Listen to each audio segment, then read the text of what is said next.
Greetings from your Supreme Court.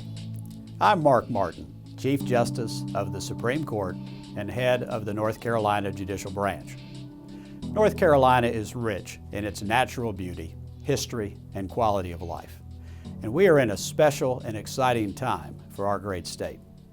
Between 2016 and 2019, North Carolina will celebrate the 50th anniversaries of the unified court system, the district court, the Court of Appeals, and the administrative office of the courts, the 200th anniversary of the Supreme Court, and the 240th anniversary of the Superior Court. These are important milestones for our court system, and they are great opportunities for North Carolinians to reflect on the importance of the rule of law and the fair and impartial administration of justice. Our courts handle approximately 3 million cases each year, cases that help keep our citizens safe, our economy vibrant, and our rights and liberties secure. We each have a vested interest in the strength, integrity, and dignity of our courts. And so it is my hope that we can join together as a state to mark these great occasions.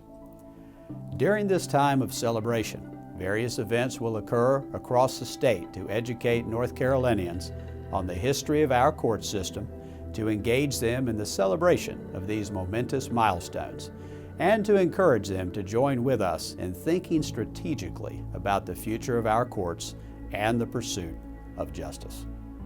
We have launched a website that will have all of the latest developments about these celebrations. Please visit the site at celebrate.nccourts.org to learn more about our courts and how to get involved. Thank you for your interest in our courts and your commitment to the rule of law and justice for all. I look forward to celebrating together. Our earliest courts appeared after the concession of 1665.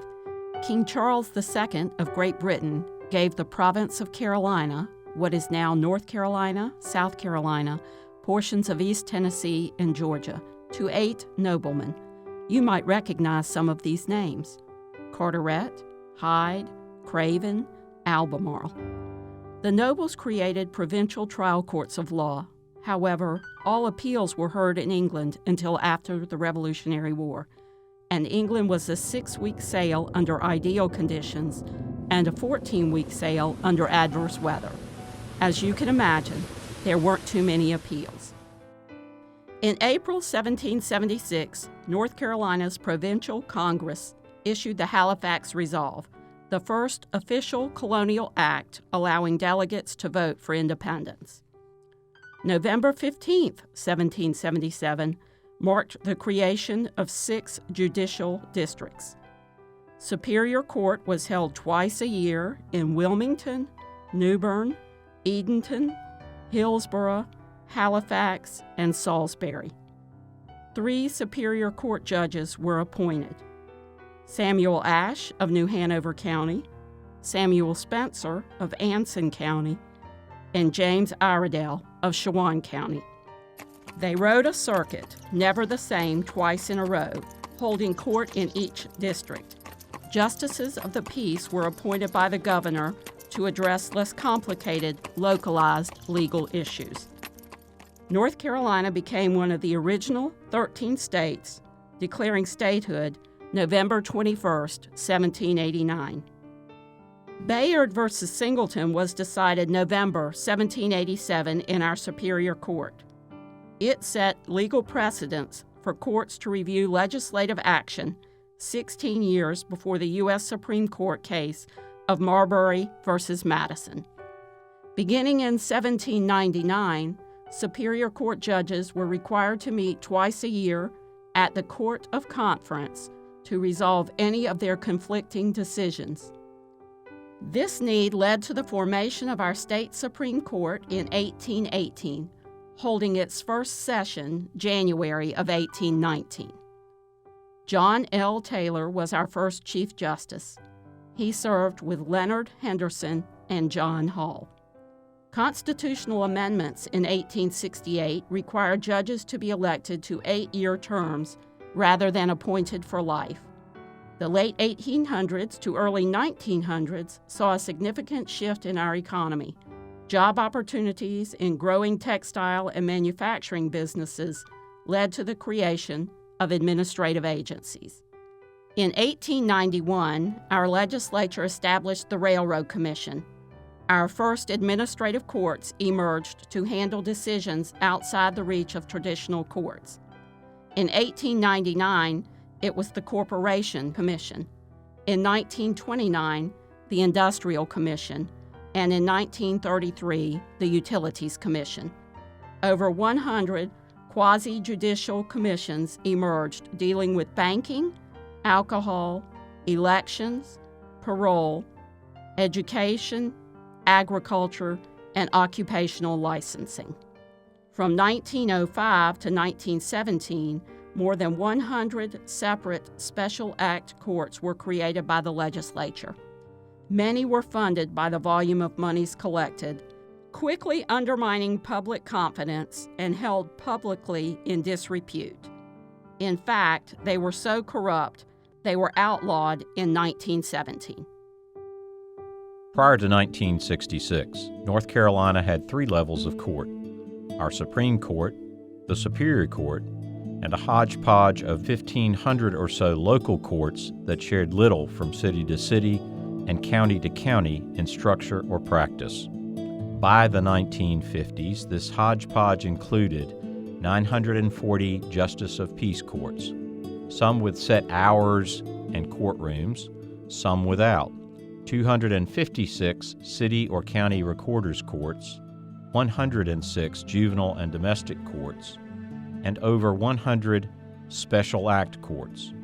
There were few consistencies from court to court in jurisdiction, funding, selections of officials, criminal and civil procedures, removals, and vacancies.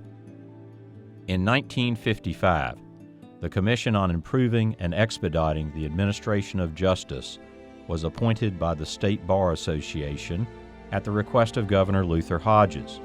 It was called the Bell Commission, after the chair, J. Spencer Bell. It was to examine best practices in the country and recommend improvements to our courts.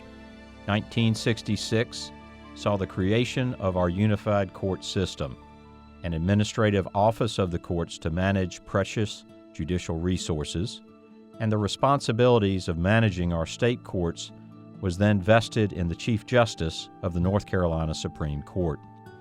The district courts were established in 22 counties initially in December of 1966, 61 more counties in 1968, and 17 remaining counties in 1970. The district courts assumed the cases and functions of nearly all local courts. Specifically, all types of civil cases, criminal misdemeanors, domestic and domestic violence, juvenile, involuntary commitments, and magistrates' appeals fell upon our district courts. Justices of the peace were replaced by magistrates. The Court of Appeals began its sessions October 1 of 1967. By then, we had the Supreme Court and the Court of Appeals reviewing appeals from the Superior and District Court trial levels. Additionally, small claims courts dealt with a number of issues formerly handled by justices of the peace. Consistencies in the power to hear cases, procedure, costs, and remedies existed to the extent that our courts were then truly unified. Today, we now have 7 justices serving on our Supreme Court, 15 judges on our Court of Appeals, 107 Superior Court judges, 247 District Court judges, 649 magistrates, and 100 clerks of Superior Court. Our courts handle nearly 3 million cases per year. Your judicial servants yield more than $676 million to improve the education, safety, and quality of life of our citizens.